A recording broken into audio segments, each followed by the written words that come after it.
Well, the pandemic has forced us to learn how to actually connect a whole lot differently. For the past couple of years, houses of worship have turned to Zoom and other platforms to spread their word. But as 2 Side's Liz Lewin reports now, this year, a lot more doors are opening for the holidays and just in time to greet Passover and Easter. As COVID restrictions continue to ease across the country, communities are reopening the doors to churches and other houses of worship similarly to the way they did before the outbreak.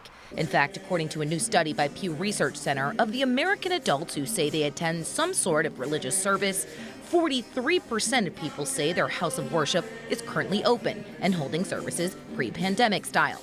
47% say their congregation is open, but with modifications. What does the return of that congregation mean right now? I strongly believe, and no matter what faith tradition, as you mentioned, Jewish, Catholic, Christian, whatever it might be, people are stronger where they're together, and people miss not being to worship together. Father David Lupuma is the pastor of Our Lady of Victory National Shrine and Basilica in Lackawanna and says he's noticed a growing number of people eager to pack the pews. To be able to come back with all the restrictions that we've had and to feel comfortable, I think for everyone it's just a sign of new life. And that's what this season is really all about. Like it has on many businesses, the pandemic hit houses of worship hard too, with some unable to rebound and therefore forced to close their doors. But creativity and generosity has kept Father Baker's beloved basilica open, which at first, Father David says, was an adjustment. If anybody told me that I would be taping masses and putting them online, I would have said, oh, you're crazy. That's not something I do, you know. And I think this is what challenged the church. It said, you know what, we need to go out to our people and we need to help them reconnect and be connected.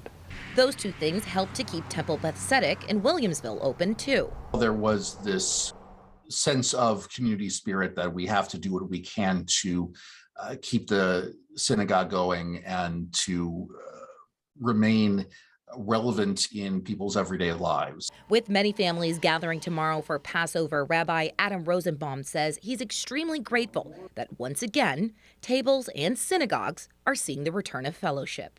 In Christianity, with the desire to be together over Christmas, it's a similar level of priority among the Jewish community to have people together during the course of Passover. Liz Lewin, Channel 2 News.